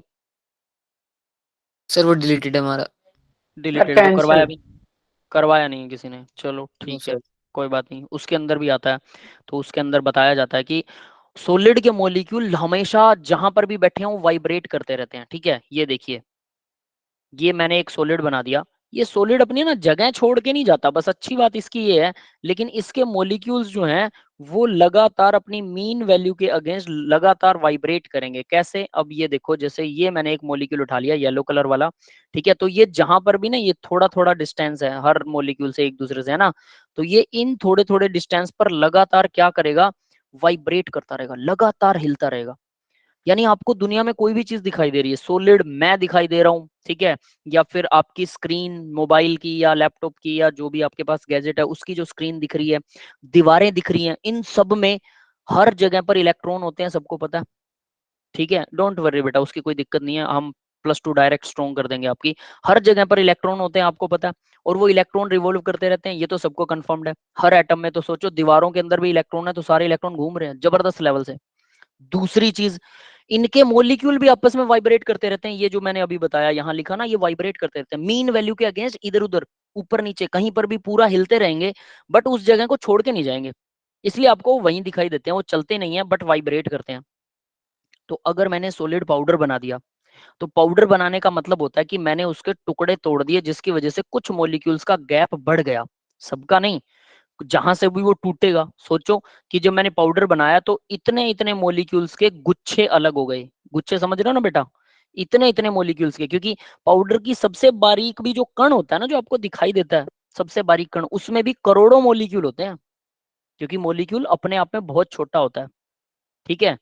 वॉइस कट हो रही है क्या? बाकियों को भी किसी को वॉइस कट हो रही है क्या बेटा? Just tell me guys. Sir sir अब ठीक है, पहले हो रही थी। ओके ठीक है ठीक है। तो देखो क्या है कि हमने क्या किया, इसमें कट मार दिया, तो इसका मतलब हमने जब पाउडर बनाया तो पाउडर में भी बहुत सारे, एक एक छोटे से कण में भी बहुत सारे मॉलिक्यूल्स होते हैं, एक छोटे से कण में भी, ठीक है, क्योंकि एक कण भी करोड़ों मॉलिक्यूल से मिलकर बना हो सकता है। तो अब देखो, इसको हमने अलग अलग कर दिया, मतलब बड़ा टुकड़ा था पत्थर का, इसके मैंने करोड़ों मॉलिक्यूल्स में छोटे छोटे करोड़ों मॉलिक्यूल्स के एक छोटे छोटे से क्या बना दिए, लोट बना दिए, है ना। वो लोट, अब देखो इसका मतलब क्या है, ध्यान से देना, देखना इस चीज को, ये वाला एक अलग लोट है, ये वाला एक अलग लोट है, ये वाला एक अलग लोट है। तो मान के चलो इस लोट के अंदर ऐसे करके कुछ मॉलिक्यूल्स थे, और दूसरे लोट में भी ऐसे करके कुछ मॉलिक्यूल्स थे, ये दोनों थोड़े से दूर हो गए, थोड़े से दूर हो गए, तो अब इसका मतलब है कि ये वाला जो मॉलिक्यूल है, ये कॉर्नर वाले जो मॉलिक्यूल है, इनकी वाइब्रेशन की रेंज थोड़ी सी बढ़ गई, थोड़ी सी, क्योंकि दूसरे मॉलिक्यूल इनको अट्रैक्ट करेंगे, ऐसा नहीं कि वाइब्रेशन की रेंज इनकी बढ़ गई तो ये भाग जाएंगे वहां से, वो जिससे जुड़े हुए हैं वो भी तो अट्रैक्ट करेंगे, समझ में आ रहा है। और इस वजह से जब सॉलिड को पाउडर्ड फॉर्म में मिक्स किया जाता है, तो वो एक दूसरे से वाइब्रेट करते हैं ना, तो एक दूसरे को वो टक्कर मारते हैं। मान लो कि ये तो था, ये वाला लोड था ए मॉलिक्यूल का, ये वाला लोड था बी मॉलिक्यूल का, अब ए और बी मॉलिक्यूल के मॉलिक्यूल्स ए और बी के जो मॉलिक्यूल्स हैं आपस में एक दूसरे को वाइब्रेट करके टक्करें मार रहे हैं, जिसकी वजह से उनके बीच में रिएक्शन हो जाती है। ये बात समझ में आ गई सबको? सॉलिड में रिएक्शन हो जी सकती है, सॉलिड्स के अंदर सॉलिड पाउडर में रिएक्शन होती है, लेकिन आपके सिलेबस के हिसाब से नहीं होती। ये भी दिमाग में बिठा लेना, ये मैं कुछ ज्यादा ही एक्स्ट्रा बता रहा हूँ ये कह सकते हैं, क्योंकि ये क्यूरियोसिटी का क्वेश्चन है कि सॉलिड में हो सकती है कि नहीं। तो सॉलिड और इवन इवन ये देखा गया कि सॉलिड्स की रिएक्शन लिक्विड और गैस से ज्यादा फास्ट होती है। ये भी कमाल की बात है। सॉलिड की यानी वो रिएक्शन है जो लिक्विड और गैस की फॉर्म में हो ही नहीं सकती हैं, वो सॉलिड में करवाई जाती हैं, सॉलिड फेस में करवाई जाती है ना। बाकी तो डिपेंड करता है कि मटेरियल हमारे पास क्या है, उसके ऊपर भी डिपेंड करती हैं। तो हम मोलिकुलैरिटी पढ़ रहे थे, तो यहाँ पर gases, according to gases, gas के मोलिक्यूल आपस में एक दूसरे को टक्कर मारेंगे और टक्कर मारने से ही वो मोलिक्यूल्स को बनाएंगे। ठीक है, गैस थ्योरी यही कहती है, कोलिजन थ्योरी यही कहती है। अब दो HI के मोलिक्यूल आपस में टक्कर मारेंगे, इसी को मोलिकुलैरिटी बोला जाता है, कि number of how much number of molecules are colliding with each other, एक दूसरे के साथ कितने मोलिक्यूल कोलाइड कर रहे हैं। तो पहले इक्वेशन में तो एक ही मोलिक्यूल कोलाइड कर ही नहीं रहा किसी से। दूसरी इक्वेशन में दो मोलिक्यूल है HI के जो एक दूसरे के साथ कोलाइड करेंगे। अब एक और इक्वेशन लिखता हूं मैं, तीसरी इक्वेशन, ठीक है, उसके अकॉर्डिंग क्या है, NO 2NO प्लस O2, और ये क्या होगा, ये बनाएगा 2NO2। तो यहां पर total number of molecule collide करेंगे वो 3 करेंगे, तो इसका मीन ये होगा टर मोलिक्यूलर, टर मोलिक्यूलर। ये समझ में आ गया मोलिकुलैरिटी क्या होती है रिएक्शन की? Yes or not, please tell me guys. Yes sir. Sir ये ट्राइमोलिकुलर भी हो सकता है। क्या क्या क्या कह रहे हो? सर ये ट्राइमोलिकुलर टर की जगह। ट्राई, देखो इसका नाम टर बोलते हैं इसको, ठीक है, टर को ट्राई कह सकते हो, वैसे कोई दिक्कत नहीं है, डोंट वरी, ठीक है। तो ये सभी रिएक्शंस क्या है, यूनिमोलिकुलर, ओ सॉरी क्या बोलते हैं, एलिमेंट्री रिएक्शन है, मतलब एक ही स्टेप में हो रही है। कैसे, यहां पर देखिए एक मोलिक्यूल है और डायरेक्ट टूट रहा है, यूनिमोलिकुलर। दो मोलिक्यूल आपस में डायरेक्ट टक्कर मार रहे हैं, बाई मोलिकुलर, एक ही स्टेप में हो रही है ये। यहाँ 3 मोलिक्यूल हैं, 2 NO के और 1 O2 का है, और आपस में टक्कर मार रहे हैं, और 2 NO2 के मोलिक्यूल बना रहे हैं टर मोलिकुलर, यानी 3 मोलिक्यूल आपस में टक्कर मारेंगे और क्या बना देंगे, हमारे पास प्रोडक्ट बना देंगे। ये बात यहाँ तक क्लियर होगी? Yes sir. ठीक है, तो 3 मोलिक्यूल्स मतलब टक्कर लगाएंगे और वो प्रोडक्ट बना देंगे, यहाँ तक ये आने के बाद। ठीक है, अब बात करते हैं क्या मल्टी मोलिकुलर रिएक्शनें हो सकती हैं, मतलब कॉम्प्लेक्स रिएक्शन के अंदर क्या होगा, ये तो है एलिमेंट्री रिएक्शन। कॉम्प्लेक्स रिएक्शन में क्या होगा, एक टक्कर से मॉलिक्यूल नहीं बनेगा, वो होती है कॉम्प्लेक्स रिएक्शनें। पहले मान के चलो, अब मैं इसी का एग्जांपल दे देता हूं आपको, ताकि आपको थोड़ा सा ये क्लियर हो जाएगा, कि मानो कि NO वाली मॉलिक्यूल की मॉलिक्यूल वो देख लेते हैं। पहले NO जो है वो N और O में कन्वर्ट होएगा, सिंगल सिंगल एटम, फिर वो O2 के साथ में जुड़ेगा, ठीक है, और इस तरह से ये N जो है वो O2 के साथ जुड़ेगा। तो 2 स्टेप में होगी ना ये रिएक्शन, तो इसको बोलते हैं कॉम्प्लेक्स रिएक्शन। सिंपल रिएक्शन या एलिमेंट्री रिएक्शन का मतलब है जो एक ही स्टेप में पूरी हो जाए, डायरेक्ट टक्कर लगी और एक स्टेप में हो गई। ठीक है, अब ये 2 स्टेप में हो रही है, तो डेफिनेटली ये कॉम्प्लेक्स रिएक्शन होगी। इसका रेट हमेशा क्या निकलेगा, हमेशा इसका रेट निकालेंगे तो वो एक्सपेरिमेंटल होगा। जो एक स्टेप में होती है उसका रेट एक्सपेरिमेंट निकालने की जरूरत नहीं है, वो डायरेक्ट निकाला जा सकता है। ये बात भी क्लियर है सबको अब? ठीक है, जी सर। तो फिर लास्ट वाली रिएक्शन कौन सी मोलिकुलर होगी? ये जो है ये तो बेटा कॉम्प्लेक्स हो गई, तो इसके एलिमेंट्री रिएक्शन इसकी 2 बनेंगी, इसकी एलिमेंट्री 2 बनेंगी। पहले NO को N और O में कन्वर्ट करो, तो ये एक हो गई एलिमेंट्री रिएक्शन इसकी। ये तो मैंने ऐसे जनरल एग्जांपल दिया, this is not the right thing, ठीक है, पर फिर भी इसको बता देता हूँ कि ये पहले तो ये एक बनेगी, ठीक है, और ये यूनिमोलिकुलर होगी। उसके बाद में फिर ये नाइट्रोजन जो है इस ऑक्सीजन से टक्कर लगाएगा, और अब ये भी यूनिमोलिकुलर, ये बाईमोलिकुलर होने वाली है। ठीक है, तो टोटल ट्राई मोलिकुलर कह सकते हैं, बट ये कॉम्प्लेक्स रिएक्शन है, तो ये सीधी सीधी तो नहीं होती है। अब इसका एक और व्यू एग्जांपल आपको देता हूं कि रेट ऑर्डर ऑफ रिएक्शन जो है वो ऐसे ही मेजर होता है। अब ये आपको पता लग गया होगा, यूनिमोलिकुलर मोलिकुलर का ऑर्डर 1 आएगा, बाई मोलिकुलर का ऑर्डर ये जो 2 आएगा, कंसंट्रेशन 2 पे डिपेंड करेगी, ट्राई मोलिकुलर का 3 आएगा। 3 मोलिक्यूल्स पे कंसंट्रेशन डिपेंड कर रही है, ऑर्डर डायरेक्ट आ जाएगा इनका, सब वो एलिमेंट्री है। और एलिमेंट्री रिएक्शन का ऑर्डर क्या होता है, उनके जो कोफिशिएंट होते हैं। तो यहाँ देखिए ये कोफिशिएंट 2, ये कोफिशिएंट 1, ठीक है, इसका कोफिशिएंट 2, इसका कोफिशिएंट 1, तो आप डायरेक्ट इनका ऑर्डर निकाल सकते हो सीधा इनको जोड़ के। समझ में आ गया? इनका डायरेक्ट ऑर्डर निकाला जा सकता है, यूनिमोलिकुलर है, एक स्टेप में हो रही है, यस यूनिमोलिकुलर सर। एलिमेंट्री है, एक स्टेप में हो रही है। ठीक है, तो ये तीनों एलिमेंट्री है। अब बात आती है कि क्या इससे भी ज्यादा कॉम्प्लेक्स रिएक्शन हो सकती है, यानी कि 3 ऑर्डर तक मैंने दिखा दिया, क्या 4 ऑर्डर वाली 5 ऑर्डर वाली रिएक्शन आपको नजर ही नहीं आएंगे। First order, second order, third order तक आपका रिएक्शन रेट आएगा, ठीक है। ऑर्डर मतलब अल्फा बीटा की वैल्यू। थर्ड ऑर्डर से ऊपर ऑर्डर आता ही नहीं है, क्यों नहीं आता, that is the now question, ठीक है। अब क्वेश्चन ये है कि थर्ड ऑर्डर से आगे ऑर्डर क्यों नहीं होता है। तो थर्ड ऑर्डर से आगे ऑर्डर ना होने का रीजन देखिए, ठीक है। मैं आपको एक पेन के थ्रू समझाता हूँ। पेन है, कैप है, सबको दिख रहा है, मेरी स्क्रीन पर ध्यान देना। पेन है, कैप है, सबको दिख रहा है, सही है, yes or note guys.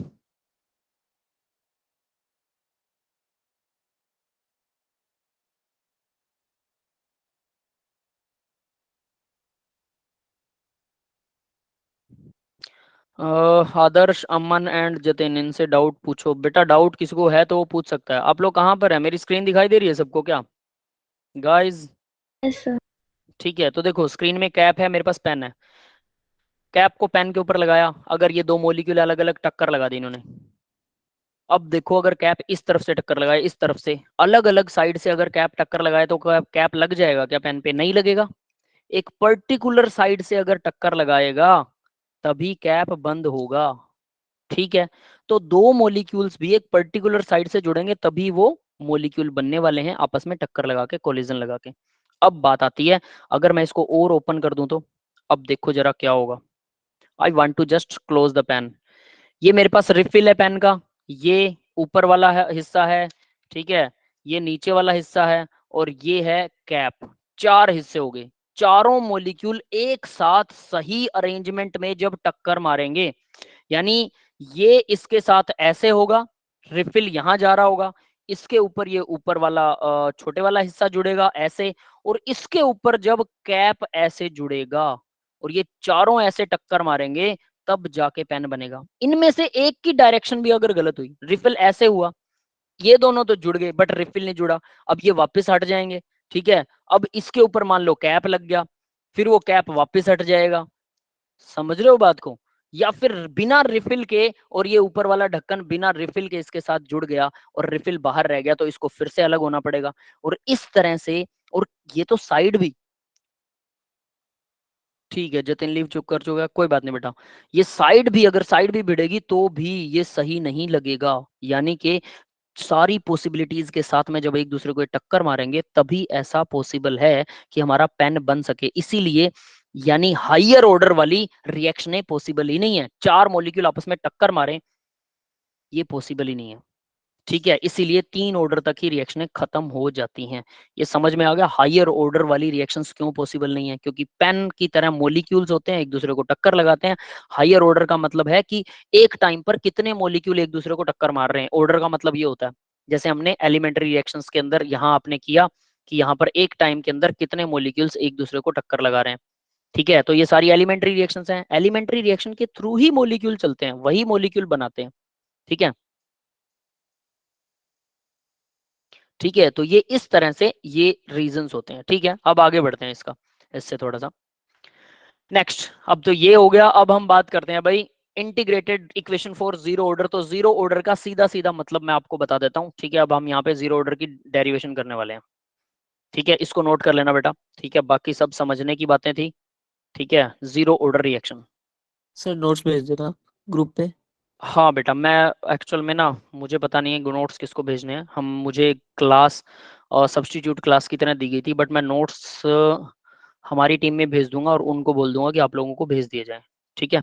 I don't know, मेरे को कॉल आया था अबीद सर का और फिर उन्होंने बोला कि क्लास लगानी है आपको, तो मैंने कहा ठीक है मेरे को लिंक भेज दो, उन्होंने लिंक भेज दिया, मैंने ज्वाइन कर ली, ठीक है। तो मुझे पता नहीं है कि कौन सा आपका ग्रुप है, डोंट वरी, मैं मेरे ग्रुप के थ्रू आपको अबीद सर के थ्रू पहुंचा दूंगा नोट्स, ठीक है। GP26। ठीक है, ओके जी। जो भी होगा मैं बोल दूंगा, आपके बैच का नाम मुझे पता है, तो वो ग्रुप का नाम जो भी है तो वो बता देंगे, ठीक है। तो जीरो ऑर्डर रिएक्शन के लिए डेरिवेशन करवा रहा हूँ, सिंपल डेरिवेशन है, नथिंग स्पेशल। मान लो एक रिएक्शन है, ए से बन रहे हैं प्रोडक्ट, ठीक है। एक ही रिएक्टेंट वाली रिएक्शन ले रहा हूँ मैं, ठीक है। एक से ज्यादा वाली ले सकते हैं लेकिन फिर वो कॉम्प्लिकेटेड हो जाएगी, तो आपके सिलेबस में जो है हम वही लेंगे। ए से प्रोडक्ट बन रहे हैं, अब रेट क्या होता है, रेट का हमने लास्ट टाइम भी डिस्कशन किया था कि रेट क्या होता है, दो तरह से रेट होता है, minus DA by D T लगा सकते हैं, ठीक है, ये चीज आप पढ़ भी चुके हो, और इक्वल होगा या फिर के और कंसंट्रेशन की पावर समथिंग, कंसंट्रेशन की पावर समथिंग है ना, तो पावर समथिंग क्योंकि ये जीरो ऑर्डर है तो डेफिनेटली पावर जीरो होनी चाहिए ना, क्योंकि पावर्स का टोटल सम जो होता है वही ऑर्डर होता है। अब आपको पहले से पता है कि ऑर्डर यही है, ठीक है, ये समझ में आ गया बेटा, जी सर। ये स्टेप समझ में आ गया होगा है ना। अब आगे बढ़ते हैं कि क्योंकि ऑर्डर हमें पहले से पता तो वो जीरो है तो ऑलरेडी, तो हम इसको डायरेक्टली बोल सकते हैं कि minus D A by D T equal हो जाएगा, जिस किसी भी चीज की पावर जीरो होती है तो इसकी वैल्यू वन होती है, ये सबको पता है, कंफर्म्ड यस सर। है ना, किसी को नहीं पता तो पूछ सकता है, मैं बता सकता हूँ कि कैसे होती है, ठीक है, अगर पता है तो हम आगे बढ़ेंगे सीधा, ठीक है, तो आगे बढ़ते हैं भाई, तो ये आ जाएगा इक्वल टू के, वन होगी तो इक्वल टू के आ गया सीधा। तो अब मैं dt को इस तरफ ले आता हूँ, ठीक है, तो ये आ जाएगा नेगेटिव डी ए इक्वल होगा के डी डी, ठीक है, के डी टी, दैट्स इट। तो अब क्योंकि ये डिफरेंशियल इक्वेशन है तो इसको हम इंटीग्रेटेड करेंगे, इंटीग्रेशन करते हैं दोनों साइड पर, इंटीग्रेशन करने पर हमारे पास क्या आता है, तो आप ये सिंपली इंटीग्रेशन करेंगे और उससे पहले नेगेटिव के साइन को थोड़ा सॉल्व कर लेते हैं, कंसंट्रेशन को नेगेटिव नहीं लेते होते, दैट इज वाई, ठीक है, कि मैं नेगेटिव को दूसरी तरफ लेके जा रहा हूँ dt।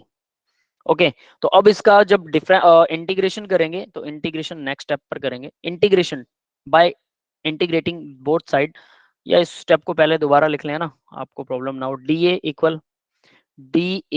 इक्वल नेगेटिव के डी टी। अब इंटीग्रेशन करेंगे तो ये बन जाएगा a और इक्वल हो जाएगा, ठीक है, ये बन जाएगा a और इक्वल हो जाएगा इसके माइनस के टी के, ठीक है, डी इसका भी खत्म हो जाएगा, बट एक चीज होती है इंटीग्रेशन करने के अंदर, आप लोगों ने मैथ में सीखी होगी अगर नॉन मेडिकल के स्टूडेंट, तो इंटीग्रेशन वाला कांस्टेंट लगता है आई, ठीक है, दैट इज इंटीग्रेशन, ये कांस्टेंट है। क्या करो बेटा, आपकी आवाज कट रही है, थोड़ा देर रुक के फिर बोला करो माइक के अंदर, क्योंकि लैग आ रहा है शायद, ठीक है,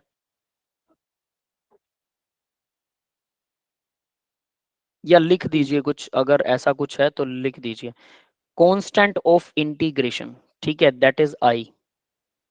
यहां तक ये चीज सबको समझ में आ गई, constant of integration plus C, constant लिख सकते हैं, रवि ने लिखा प्लस सी, आप सी लिख लो बेटा, बात एक ही है, बट सी से हम कंसंट्रेशन भी वो करते हैं तो इसलिए उसको सी नहीं लिखने वाले हैं, ठीक है। अब आगे बढ़ते हैं, तो अब हमें आई की वैल्यू निकालनी है, तो सोचो जरा, जब व्हेन टाइम जीरो था तो कंसंट्रेशन क्या थी, ये जो ए था, जब टाइम जीरो था तो ए इक्वल था ए नोट, ए नोट का मतलब जीरो टाइम पर जो कंसंट्रेशन थी, ए वाज ए नोट, ठीक है, तो ए की वैल्यू अगर ए नोट भर देता हूं, टाइम को जीरो भरता हूं, तो देखो ये क्या होगा, ये हो जाएगा ए नोट इक्वल, टाइम को जीरो भरा तो यहाँ पर मल्टीप्लाई में जीरो आ जाएगा, प्लस में आई आ जाएगा, तो ये ओवरऑल क्या हो जाएगा, ए नोट इक्वल टू आई आ जाएगा, क्योंकि ये तो सारा जीरो हो गया, क्लियर है, ठीक है। तो अब मैं इसको डायरेक्ट लिख रहा हूँ, थोड़ा समझाने का मेथड अलग होता है, फिर उसको नोट्स टाइप में लिखने के लिए हमें वो रब करके वापस लिखना होता है, ठीक है, तो ये समझ में आ गया, तो a equal A note T time पर, सो ए नोट जो होगा वो इक्वल आ जाएगा आई के, तो मैं इसकी वैल्यू भर देता हूँ ऊपर वाली इक्वेशन में, तो a इक्वल माइनस के T plus A note, that's all, बस इतनी ही थी डेरिवेशन, जीरो ऑर्डर की डेरिवेशन कंप्लीट हो गई, समझ में आ गया इस सभी को, yes or not, please tell me guys. Yes sir एक बार रिपीट कर दो। डेरिवेशन शुरू से करता हूँ, चलो पीछे से दिखाता हूँ, देखिए जरा, जीरो ऑर्डर रिएक्शन, ठीक है, जीरो ऑर्डर रिएक्शन है, कलर चेंज करते हैं, जीरो ऑर्डर रिएक्शन है, ठीक है, तो हमने इस सबसे सिंपलेस्ट ऑर्डर लिया और सबसे सिंपलेस्ट रिएक्शन ली, ए इक्वल प्रोडक्ट, ए से प्रोडक्ट बन गए, ठीक है, तो रेट हमें पता है क्या होता है, concentration of A divided by T, minus किस लिए लगाया है इसके बारे में बता देता हूं, कंसंट्रेशन ऑफ ए क्या है, नीचे गिर रही है, ठीक है, कंसंट्रेशन ऑफ ए कम जा रही है,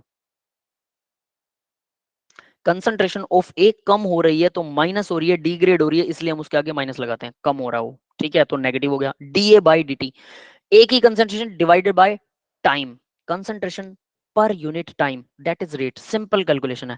माइनस का साइन लग गया क्योंकि वो कंसंट्रेशन कम हो रही थी एक ही। अब बात आती है डी क्या है। डी का मतलब बहुत छोटा चेंज, डिफरेंशिएशन लिखते हैं इसको, ठीक है। बहुत छोटा, कितना छोटा कि उसे मेजर भी ना किया जा सके, इतना छोटा चेंज। हमने इसको छोटा सा चेंज लिया और टाइम, छोटे से टाइम से डिवाइड कर दिया। इंस्टेंटेनियस रेट कह सकते हैं इसको, क्षणिक, ठीक है। तो डीए बाई डी टी आ गया इक्वल। अब ये हमने एक और रेट ला की इक्वेशन की थी। रेट ला क्या कहता है कि कंसंट और रेट जो है, रिएक्शन का रेट जो है वो के मल्टीप्लाई में कंसंट्रेशन की raise to their power alpha beta होती है। अब यहाँ पर कंसंट्रेशन ए है, raise to their power alpha या बीटा कुछ होनी चाहिए, तो रेज टू पावर होगी 0, क्योंकि हम 0 ऑर्डर की तो बात कर रहे हैं। ऑर्डर ऑफ रिएक्शन हमें पहले से पता है, ये जो अल्फा बीटा होता है ये ऑर्डर होता है, और ऑर्डर हम पहले से जानते हैं, इसलिए हमने क्या लगाया, ये के ऊपर लगा दिया 0। क्लियर है, ये समझ में आया। ए के ऊपर 0 लग गया, यहां तक क्लियर है। Yes sir. अब इसके बाद क्या किया भाई, ये दोनों चीजें इक्वल थी, तो मैंने ए नोट की वैल्यू, किसी भी चीज की वैल्यू 0 होती है तो वो 1 के इक्वल होता है, तो ये आ गया minus D A by D T equal के, तो ये दोनों इक्वल आ गए, ठीक है। और यहाँ इसका इक्वल नहीं, ऐसे लगाएंगे, ठीक है। फर्दर क्या होगा, अब मैंने dt को, नीचे वाले को वापस उस तरफ भेज दिया, तो ये आ गया। अब माइनस ए, कंसंट्रेशन जो है ना वो नेगेटिव में नहीं शो करते होते जब हम इक्वेशन लिखते हैं, ठीक है। वैसे वो नेगेटिव में हो रही है हमें पता है, बट इक्वेशन में, इसलिए माइनस को इस तरफ ले आए। वैसे आप उस तरफ से भी कर सकते हो, कोई दिक्कत नहीं पड़ेगा, इंटीग्रेशन ही करना है बाद में, तो वो चॉइस आपकी है, कैसे भी कर लो। माइनस को मैं इस तरफ ले आया। नेक्स्ट, यहां तक समझ में आ गया ना बेटा। Yes sir. Yes sir. ठीक है। अब देखो नेक्स्ट, मैंने वही स्टेप सेम टू सेम लिखा है जो पीछे वाला, जस्ट प्रीवियस स्टेप को दोबारा लिखा है ताकि नेक्स्ट पेज पर आपको प्रॉब्लम ना आए, ठीक है। अब देखो आगे क्या है। तो अब मैंने इसका इंटीग्रेशन कर दिया, ठीक है, by integrating. A D cut गया, यहां से भी डी कट गया, के टी आ गया, दोनों का इंटीग्रेशन हो गया, और एक कांस्टेंट लग गया आई। आई जो है वो कांस्टेंट ऑफ इंटीग्रेशन होता है। I is constant of integration, that is why I just use the I, ठीक है। अब आई की वैल्यू निकालनी है। आई की वैल्यू कैसे निकलेगी, अगर टी को 0 कर दिया जाए, टाइम अगर 0 था तो के टी इक्वल 0 हो जाएगा सीधा, ठीक है। तो मैं यहाँ पर टाइम की वैल्यू 0 भर के आपको फिर से दिखा रहा हूँ, इसी के रिवर्स में। यहाँ पर देखो ए इक्वल हो जाएगा माइनस के टी की वाली पावर होगी 0 प्लस आई, यही था। अब जब टाइम 0 था तो कंसंट्रेशन कितनी थी, कंसंट्रेशन वो थी जो शुरू शुरू में थी, शुरू वाली कंसंट्रेशन को लिखते हैं ए नोट। व्हेन टाइम वाज 0 तो मैं लिख सकता हूं ए नोट, क्योंकि ए बन गया ए नोट। ए नोट इक्वल, ये आ गया 0 प्लस में आई, मतलब आई की वैल्यू आ गई ए नोट। क्लियर है, आई की वैल्यू ए नोट कैसे आई, समझ में आ गया। साफ साफ लिख के बताऊं दोबारा से, यस सर, आ गया। आ गया ना। मतलब टी की वैल्यू बढ़ गई 0, तो ये हो गया पूरा 0, ये पूरा 0 हो गया, ठीक है। और आई इक्वल ए के बराबर आ गया, बट ए उस टाइम पर इनिशियल कंसंट्रेशन था, तो आई इक्वल आ गया ए नोट। ए नोट का मतलब इनिशियल कंसंट्रेशन। ये नोट जो होता है ना, ये नीचे लगा ऊपर लगा कहीं भी लगा लो, इसका मतलब 0 होता है। और ये जो नीचे लगा हुआ है ये 0 टाइम है एक हिसाब से, यानी कि जब टाइम 0 था, ए नोट का मतलब टाइम 0 था तब कंसंट्रेशन, ए कंसंट्रेशन। आप एक ही जगह सी लगा सकते हो, ठीक है। बीएससी में जब मैं पढ़ाता था तो उसके अंदर सी नोट और सी टी लिखते थे, ठीक है। +2 में बच्चों को करवाया था ए नोट और ए टी। ए टी का मतलब कंसंट्रेशन एट टाइम टी, तो जहां ए लिखा है इसका मतलब कंसंट्रेशन एट टाइम टी, वो टी ही है, ठीक है। बट बुक्स के अंदर वो टी दिखाया नहीं होता, ठीक है। तो मैं भी बुक्स में टी नहीं दिखाता, ताकि बच्चे अगर बुक पढ़ें तो उनको ये ना लगे कि सर ने कहीं और किसी और दुनिया से उठा के कुछ लिख दिया और हमारे समझ से पार है। आप अगर कोई बुक पढ़ोगे किसी ऑथर की बुक, तो वहां आपको ऐसी चीजें ही मिलेंगी, सिमिलर चीजें आपको ढूंढने को मिल जाएंगी। वहीं से करवा रहा हूँ, अलग नहीं करवा रहा हूँ। अपनी तरफ से कुछ करवाऊंगा तो समझ तो आएगा, बट जब बुक में पढ़ोगे तो आपको वो बहुत अलग नजर आएगा, और आपको लगेगा यार बुक पढ़ूं कि सर का पढ़ूं, सर ने तो शायद 2 दिन पढ़ाया और खत्म, वो तो चले गए। तो टीचर भले ही बदल जाए, लेकिन आपकी बुक्स में वो मैटर आपको सेम मिल जाए, इसलिए मैं कोशिश करता हूँ वही चीज लिखूं जो बुक्स में लिखी हो, ठीक है ना बेटा, आपके कन्वीनियंस के लिए, ताकि आपको प्रॉब्लम्स ना आए, ठीक है। चलिए अब आगे बढ़ते हैं। तो ये आपका आ गया भाई, इक्वेशन हो गई खत्म। लेकिन इस इक्वेशन में मैंने आपको एक चीज बोली थी कि हमें 2 ही चीजों से मतलब होता है, क्या, एक तो के से, और एक मतलब होता है हमें रेट से। तो रेट तो हम निकाल ही रहे हैं, तो सिर्फ के की वैल्यू निकालेंगे हम। तो के की वैल्यू कैसे निकलेगी भाई, तो हम के टी को इस तरफ ले आते हैं, तो के टी प्लस का हो गया, ए को उस तरफ ले जाते हैं तो ए नोट माइनस ए, ठीक है। अब बस इसको हम वो कर रहे हैं, क्या बोलते हैं उसको, वर्कअप, ठीक है, फिनिशिंग, इसको फिनिशिंग में डाल रहे हैं और कुछ नहीं कर रहे हैं, ठीक है, दैट्स इट। तो अब हम इसको KT equal A note minus A हो जाएगा। तो अब देखो कि हमें सिर्फ K की वैल्यू से मतलब होता है, तो K की वैल्यू क्या आ जाएगी, 1/T, T डिवाइड में आ जाएगा और ये आ जाएगा A नोट माइनस A। ठीक है भाई, क्लियर है? Yes sir. Yes or not, please tell me yes guys. Sir. ये आपकी ऑर्डर Yes, sir. मतलब क्या बोलते हैं इसको, first order zero order reaction हो चुकी है, ठीक है। अब आगे मैं आपको एक चीज बताता हूँ, जीरो ऑर्डर तो हो गई, अब इसी के अंदर एक और चीज होती है, ए नोट को ए भी कहा जाता है, ये आप ही की बुक में लिखा हुआ है, ठीक है। अब बार बार वर्ड्स चेंज होते हैं तो बच्चों को कंफ्यूजन होती है, जैसे मैंने बताया सी और सी नोट भी लिखते हैं बड़ी क्लासेस में, सी नोट, MSc में भी सी नोट से पढ़ाता हूँ और वो मेरे को ज्यादा आसान लगता है, सच में बता रहा हूँ, ठीक है, ट्रूली। लेकिन ये आप वाला ना थोड़ा मेरे को ऐसे खुद को लगता है कि यार बच्चे कैसे याद करेंगे इसको, सी मतलब कंसंट्रेशन, ए कंसंट्रेशन से कोई लिंक ही नहीं रखता, बट एटलीस्ट ए है, आप सी भी यूज कर सकते हैं, चॉइस आपकी है, ए की जगह पर सी यूज कीजिए। तो ए नोट को वो लोग ए लिखते हैं, ये याद रख लेना। इनिशियल कंसंट्रेशन को छोटा ए भी लिखते हैं, अब ये भी एक प्रॉब्लम है, but you should have to learn this, ठीक है, छोटा ए। और एक और वर्ड आता है एक्स। एक्स क्या होता है, कंसंट्रेशन ऑफ प्रोडक्ट। एक्स होता है कंसंट्रेशन ऑफ प्रोडक्ट। अभी तक आपने जो भी किया है वो किया है कंसंट्रेशन ऑफ रिएक्टेंट की फॉर्म में, समझ में आ रहा है, कंसंट्रेशन ऑफ रिएक्टेंट की फॉर्म में आपने सब कुछ किया है, डेरिवेशन की है। लेकिन अगर प्रोडक्ट की फॉर्म में हो तो, गोलू बेटा ऑफ वो बंद कर लो माइक, ठीक है। तो देखो अगर प्रोडक्ट की फॉर्म में हो तो ए जो होता है ना, ए वो होता है ए माइनस एक्स, ए जो है वो ए माइनस एक्स होता है। सुनिए अब जरा वो क्या है, ये भी आपको पता होना चाहिए, वरना फर्स्ट ऑर्डर के अंदर फिर से उसका गड़बड़ पड़ेगी, तो इसलिए मैं लिख रहा हूं। तो ए जो है वो होता है ए माइनस एक्स, ठीक है। और एक्स क्या है, concentration of product at time T, समझ गए, concentration of product at time T, product की परसेंटेज, नोट प्रोडक्ट, ये भी याद रखना, वरना वो फिर से कंफ्यूज करेगा, ठीक है। याद तो बहुत कुछ कर लोगे, बट अगर बेसिक्स में डीप में पूछेंगे तो आपको सब साफ मिलेगा। अब देखो ए क्या है, ए तो था concentration of reactant at time T, समझ में आया ये। और छोटा ए क्या है, वो है concentration of reactant at time 0। और एक्स क्या है, concentration of product at time T, T पर प्रोडक्ट की कंसंट्रेशन, टी पर, ठीक है। मैंने इसको थोड़ा ऐसे लिख दिया, अब आपको ये थोड़ा इजी समझ में आएगा। तो देखो इनिशियल कंसंट्रेशन 100% थी, ए नोट, इनिशियल कंसंट्रेशन 100% थी। अरे जो मैं लिख रहा हूं वो समझ में आ रहा है बेटा, यस और नोट? अभी तक ये तीन जो लाइनें लिखी हैं बॉक्स में, गाइस यस समझ सर। में आ रहा है बेटा, सबको आ यस रहा ना? सर। ठीक है, मुझे लगा कि शांत बैठे हैं सभी, शायद कुछ समझ में ही नहीं आ रहा किसी को। ठीक है, ये आगे काम आएगा फर्स्ट ऑर्डर के अंदर, लेकिन जीरो ऑर्डर में अभी से बता देता हूँ तो वो आपके लिए बहुत बेनिफिशियरी रहेगा। बेस बनाकर चलो, फिर वो काम बहुत आसान हो जाता है, बहुत स्मूथ हो जाता है। मुझे नहीं पता आपको कितना आता है, कुछ दिन अगर मैं रेगुलर आपकी क्लास लगाऊं तो मुझे पता होगा कि मेरे बच्चों को ये चीज आती है और मैं आगे बढ़ सकता हूँ। लेकिन यहाँ मेरी कंफ्यूजन ये है कि आप लोगों को कितना आता है, वो थोड़ी कंफ्यूजन है। तो मे बी मैं किसी चीज में डीप ज्यादा चला जाऊं, मे बी किसी चीज को मैं मतलब जल्दी सी करवा दूं, तो वो डिपेंड करता है कि आपको क्या आता है क्या नहीं आता। जैसे मैं सोच रहा था पीछे वाला लेक्चर लगा रखा है तो अल्फा बीटा आता होगा, लेकिन वो मोहम्मद ने बोला सर मैंने क्लास नहीं लगाई, है ना, तो ऐसा हो सकता है।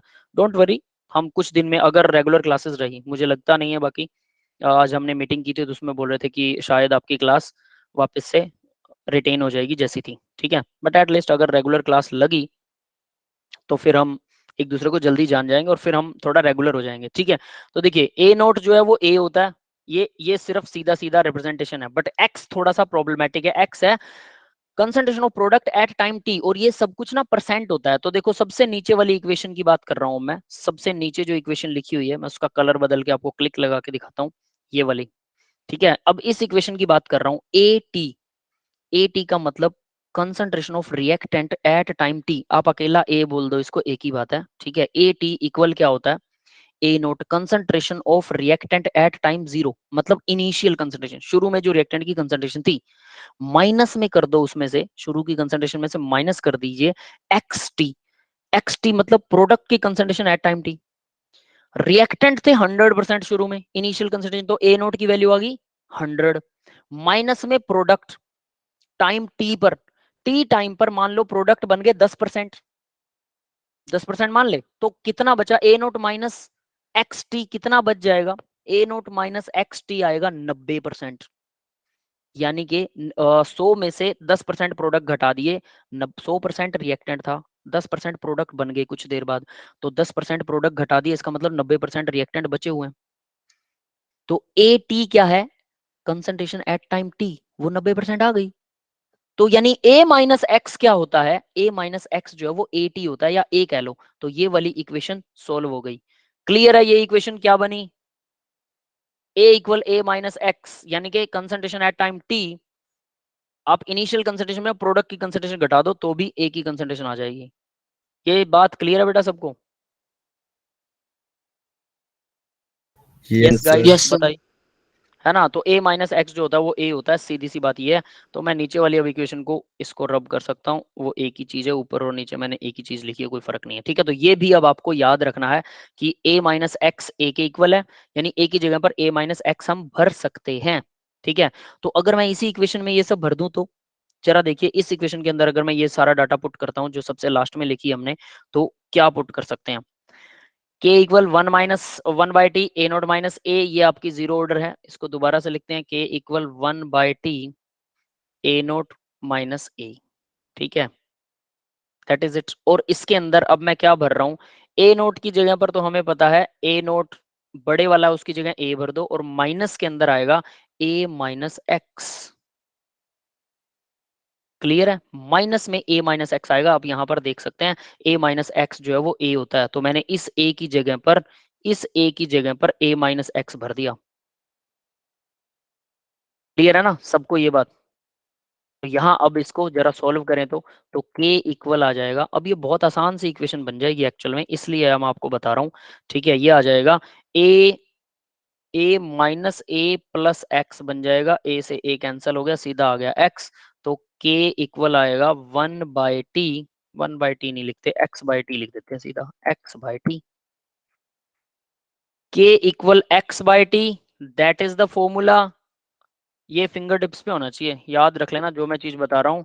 और साथ में ये वाली इक्वेशन जिसके अंदर के टी इक्वल या के इक्वल लगा लो, एक ही बात है वो तो, ठीक है, के टी या के लगा लो, ये और ये ऊपर वाली, ये दो जो ग्रीन बॉक्स हैं ये वाले, ये दोनों फॉर्मूले याद होने चाहिए एट एवरी कॉस्ट, और ये वाला फॉर्मूला याद होना चाहिए एट एवरी कॉस्ट। समझ में आ गया, लर्न हो गया सभी को? अभी अभी याद कर लो। और मीनिंग पता होना चाहिए, एक्स क्या होता है, ए क्या होता है, ए नोट क्या होता है, टी क्या होता है ना, टी टाइम है। याद है बेटा सभी को, समझ में आ गया? Yes yes sir. गाइस, ठीक है, यस सर। ठीक है, आगे बढ़ते हैं अब, है ना। अब इसके ना कुछ ग्राफ देखते हैं, ठीक है, कुछ ग्राफ हैं जीरो ऑर्डर रिएक्शन के, तो वो ग्राफ अब आपको समझाने हैं और फिर समझ लेना जीरो ऑर्डर रिएक्शन आपका कंप्लीट हो जाएगा, ठीक है। तो ग्राफ्स देखते हैं जीरो ऑर्डर रिएक्शन के अंदर। तो जीरो ऑर्डर रिएक्शन के अंदर सबसे पहला ग्राफ बनता है टाइम और कंसंट्रेशन वाला। ग्राफ में एक एक्स एक्सिस होती है, ये एक्स एक्सिस है, ये वाई एक्सिस है, ठीक है, वाई एक्सिस। वाई एक्सिस हमेशा डिपेंडेंट होती है और एक्स एक्सिस जो होती है वो इनडिपेंडेंट होती है, ये बात पता है सभी को? Yes sir. इनडिपेंडेंट, तो इसका मतलब क्या है? इसका मतलब बताता हूँ बेटा क्या होता है। यानी कि जो आप x और y एक्सिस के ऊपर रखते हो, एक डिपेंडेंट वेरिएबल होता है, एक इनडिपेंडेंट वेरिएबल होता है। y equal M X plus C, ये इक्वेशन कर रखी है सभी ने क्या, straight line equation, sir y yes sir. Equal M जी sir, X straight plus line, yes sir. C. अगर ये इक्वेशन कर रखी तो डेफिनेटली y एक्सिस पर जो भी रखा जाता है, हाँ क्या कह रहे हो बेटा, सर आप बताइए। दोबारा सर बोलिए। बताइए, कुछ नहीं।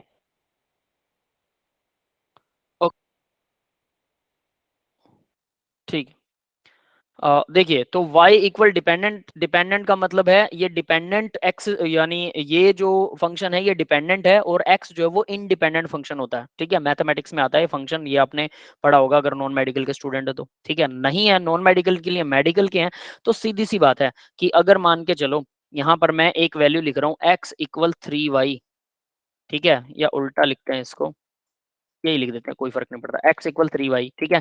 तो अगर मैं x की वैल्यू भरता हूँ 3, तो y की वैल्यू कितनी आ जाएगी, 3 नीचे आएगा इसके, तो y की वैल्यू आ जाएगी 1। तो x क्या हो गया, ये हो गया इंडिपेंडेंट। समझ में आ गया? इसकी कुछ भी वैल्यू भरेंगे तो y इसके ऊपर डिपेंड करता है।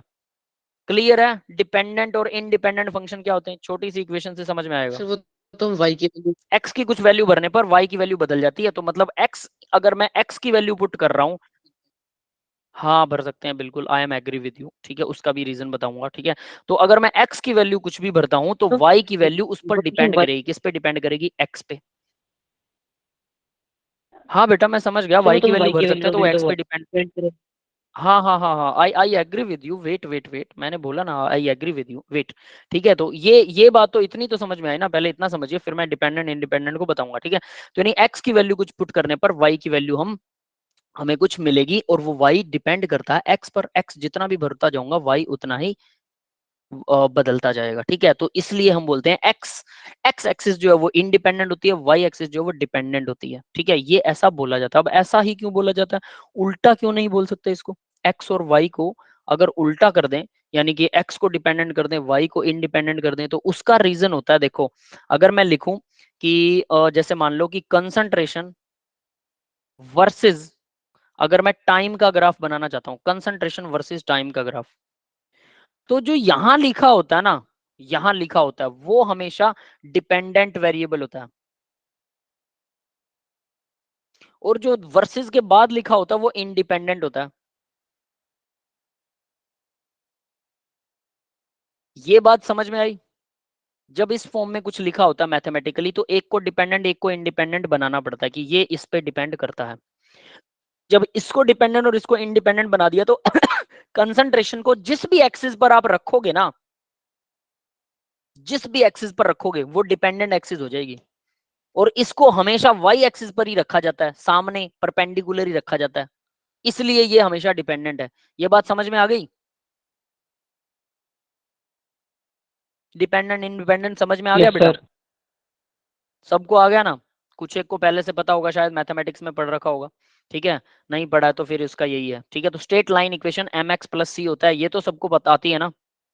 ये बताइए जरा मेरे को, यस सर mx प्लस सी, Y equal mx plus C अगर हो तो वो स्ट्रेट लाइन इक्वेशन होती है। तो अब हम देखने वाले हैं भाई ये कंसंट्रेशन वर्सेस, ठीक है, कंसंट्रेशन वर्सेस मैं टाइम का ही ग्राफ बना रहा हूँ, ठीक है। तो कंसंट्रेशन, इनिशियल कंसंट्रेशन, अब मान के चलो कंसंट्रेशन वर्सेस टाइम का ग्राफ के लिए मुझे एक इक्वेशन चाहिए जिसमें कंसंट्रेशन भी और टाइम भी हो, ठीक है। तो हमें पता है k इक्वल क्या था, x बाय यानी a note minus a divided by t था, ऐसा ही था, या यहां लगा दूं 1/t, ठीक है, ये लो ऐसे कर सकते हो, इसको भूल जाते हैं, यही था। यस ये हमारे पास जीरो ऑर्डर की रिएक्शन आई थी, या फिर हम लगा सकते थे इसको x बाय टी भी लिख सकता हूं मैं इसको। यही दो इक्वेशनें अभी अब तक हमने करी हैं। तो इसमें कंसंट्रेशन और टाइम, अब आपको कंसंट्रेशन को रखना है लेफ्ट साइड में, टाइम को रखना है राइट साइड में, ठीक है। तो अब इस इक्वेशन में थोड़ा मॉडिफिकेशन करते हैं ताकि हम ग्राफ बना सकें। एक ही ग्राफ बनाना सिखाऊंगा, बाकी के आप खुद बना लेना, क्योंकि मैं यहाँ पर बहुत बेसिक डिटेल से करवा रहा हूँ। जैसा कि आप लोगों को इंडिपेंडेंट डिपेंडेंट नहीं पता था, तो फिर मुझे थोड़ा डिटेलिंग देनी पड़ेगी, ठीक है। वरना ऊपर से जाएगा तो उसका कोई फायदा नहीं है। 4 बच्चों को समझ आए, बाकी के देखते रह जाएंगे, है ना। तो देखिए अब क्या होगा, मैं इस इक्वेशन को राइट डाउन कर रहा हूँ। पहले आपके सामने ये इक्वेशन लिख दी, k इक्वल 1/t, ठीक है। और यहाँ पर आ गया ए नोट माइनस ए। फॉर्मूला जरूर याद होना चाहिए, अगर फॉर्मूला याद नहीं है तो ग्राफ नहीं बना सकते। ग्राफ भी याद होना चाहिए, ये भी बता देता हूँ। ग्राफ और फॉर्मूला दोनों याद है, फिर आप अपनी ग्राफ की नॉलेज की हेल्प से ग्राफ में कुछ गलती हो तो पहचान सकते हो, अगर फॉर्मूला आता हो तो, ठीक है। तो दोनों को याद रखिए, लेकिन फॉर्मूला तो इतना याद होना चाहिए कि वो हमेशा फिंगर टिप्स पर रहे। तो मुझे क्या करना था, कंसंट्रेशन और टाइम दोनों एक फॉर्मूले हूँ, टाइम मेरे पास है, कंसंट्रेशन मेरे पास है। कंसंट्रेशन कौन सी, जब भी कंसंट्रेशन की बात करता है तो वो ए की बात करेगा, ए कंसंट्रेशन एट टाइम टी वाली। ए नोट की कभी बात नहीं करेगा, इनिशियल कंसंट्रेशन की कभी बात नहीं करेगा। अगर उसने सिर्फ कंसंट्रेशन लिखा है तो वो हमेशा ए की बात करेगा, कंसंट्रेशन एट टाइम टी की। ए नोट इनिशियल कंसंट्रेशन की बात नहीं करेगा। ये बात समझ में आ गई सभी को? Yes or not? Yes sir. Guys सो गए सभी? नींद आ रही है क्या किसी को? No sir. ठीक है, ओके। देखिए अभी 15 मिनट बाद मुझे एक और क्लास स्टार्ट करनी है, मैं 11:30 बजे तक जागने वाला हूँ।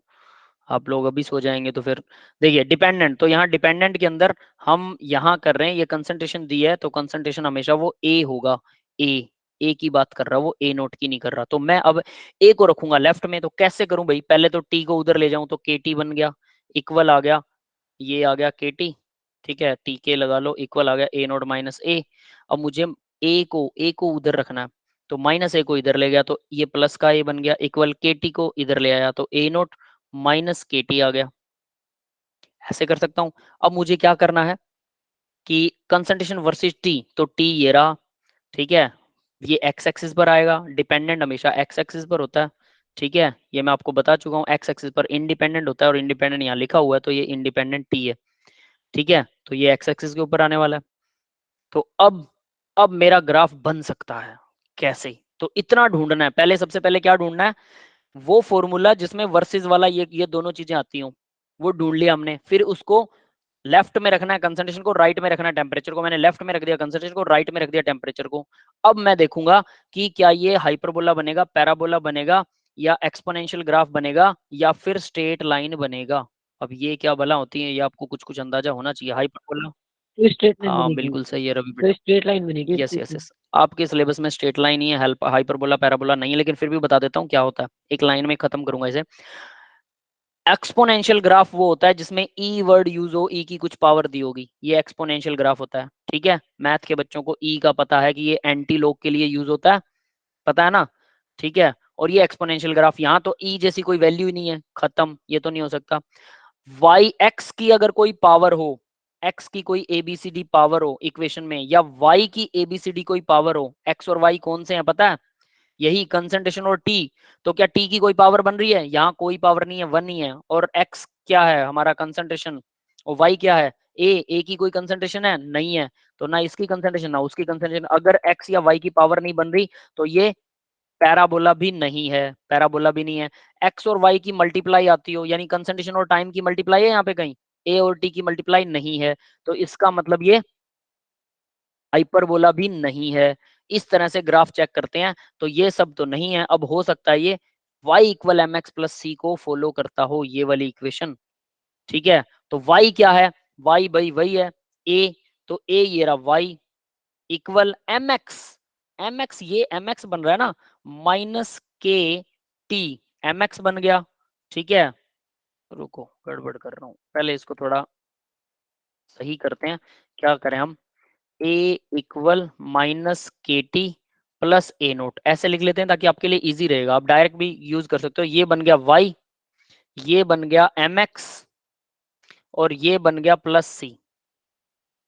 क्लियर है, ये बात सबको क्लियर हो गई होगी। x है आपका t, और m हो गया आपका माइनस के, y हो गया a, तो ये तीनों चीजें सामने आ रही हैं, तो इसका मतलब ये स्ट्रेट लाइन ग्राफ बनेगा। यहां तक सबको क्लियर हो गया, yes or not, please tell me guys. Yes, sir. Yes Yes, sir. sir. अब हम Yes, ग्राफ sir. बना सकते हैं, ये सारी चीजें जो जो एक एक वर्ड मैंने डिटेलिंग में आपको दिया है, ये सारी चीजें आपको हर ग्राफ में चेक करनी है। जो भी ग्राफ आपकी बुक में, जिस भी बुक को आप पढ़ते हो, उस ग्राफ को बुक को उठाइए और देखो हाइपरबोला और ये पैराबोला तो नहीं मिलेगा, ठीक है, सीधी सी बात, y equal M X plus C, अगर स्ट्रेट लाइन ग्राफ है वो आपको बुक में दिख ही जाएगा, तो उसको y equal M X plus C की तरह बनाइए और फिर उसको एक एक स्टेप को कीजिए, आपको ग्राफ खुद बनाना आ जाएगा, ठीक है। अब देखो क्या होगा, y equal M X plus C है, तो y जो है a की वैल्यू जो है वो क्या है, y एक्सिस के ऊपर आने वाली है, ठीक है। तो सबसे पहले हम क्या करते होते हैं, c को लेते हैं। अब ये देखना इसमें लिया क्या जाता है, सबसे पहले हम लेंगे c को, c is a note initial concentration, और इसको रिप्रेजेंट करते हैं सी का मतलब होता है इंटरसेप्ट की, इंटरसेप्ट एट वाई एक्सिस, ठीक है। तो ये वाई एक्सिस के ऊपर, वाई एक्सिस के ऊपर बनेगा इंटरसेप्ट है, इंटरसेप्ट का मतलब पता है क्या है, कि ग्राफ शुरू कहां से होगा, लाइन कहां से शुरू होगी, ठीक है।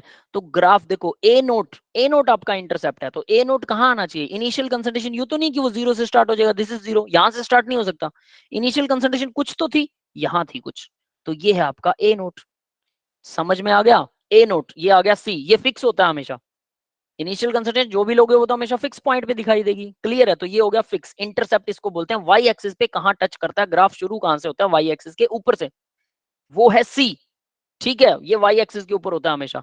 क्लियर है ये बात सभी को? हर ग्राफ में यही देखना आपको कि सी जो है वो वाई एक्सिस के ऊपर कोई पॉइंट होगा। ठीक है, तो वाई एक्सिस के ऊपर मैंने एक पॉइंट लगा दिया। ठीक है, अगर वो जीरो है तो जीरो से स्टार्ट होगा, अगर वो जीरो नहीं है तो फिर आप जीरो से ऊपर से स्टार्ट कीजिए। पॉजिटिव है ना तो वाई एक्सिस पे ऊपर से, नेगेटिव हो तो प्लस का निशान, वाई को थोड़ा नीचे खींच दो, ऐसे करके वाई को नीचे खींच दो और नेगेटिव यहां से स्टार्ट कर दो, ऐसे करके कुछ। क्लियर है बेटा ये सभी को? ठीक है, Yes, अब आगे sir. बढ़ते हैं। देखिए टी, टी क्या है? एक्स एक्सिस के ऊपर है जिसमें नेगेटिव के है, तो ये के जो होता है एम, जिसकी वैल्यू एम है ना, एम होता है स्लोप ऑफ द लाइन। ठीक है, अगर एम की वैल्यू नेगेटिव है, अगर एम की वैल्यू नेगेटिव है तो ग्राफ कैसे जाएगा? जब टीचर क्रॉस लगाता है, देखो ग्राफ दो ही तरीके से जाता है, एक तो ऐसे टीचर टिक्का लगाता है ना, ठीक ठीक का निशान टिक लगाता है, ठीक है, और एक ऐसे जब टीचर क्रॉस लगाता है। अगर एम एम अगर पॉजिटिव है तो ग्राफ जाएगा टिक की तरह, और एम अगर नेगेटिव है तो ग्राफ जाएगा क्रॉस क्रॉस की तरह। समझ गए? तो ऐसे जाएगा। तो अब यहाँ, हाँ, तो आप लोगों की आवाज कट रही है, आप जो भी बोल रहे हो थोड़ा सा रुक के बोला कीजिए ताकि मुझे सुन जाए कि क्या बोल रहे हो। तो इसका मतलब एम नेगेटिव है तो इसका मतलब ग्राफ जाएगा नीचे की तरफ। ठीक है, तो ये लाइन जाएगी नीचे की तरफ। क्लियर है? स्ट्रेट लाइन है तो सीधी लाइन ही खींचनी है, बट नीचे की तरफ जाएगी। समझ गए? तो स्लोप को, तो के जो है यहां पर, के जो है वो एम की वैल्यू वो नेगेटिव है, तो स्लोप जो है वो नेगेटिव है, तो हम इसको लिखते हैं स्लोप। स्लोप क्या है? माइनस के। समझ में आ गया?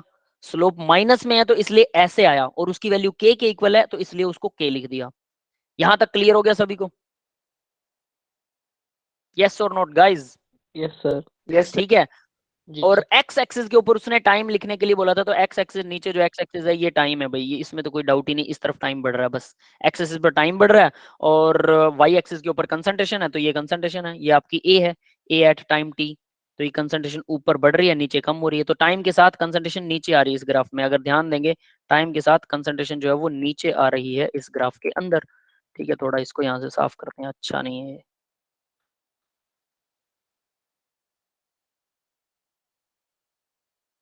समझ में आ गया ग्राफ कैसे बना? ग्राफ आपके सामने आ गया। Slope is negative, slope of the line is minus के। क्लियर है सभी को? यहां तक ये ग्राफ समझ में आ गया?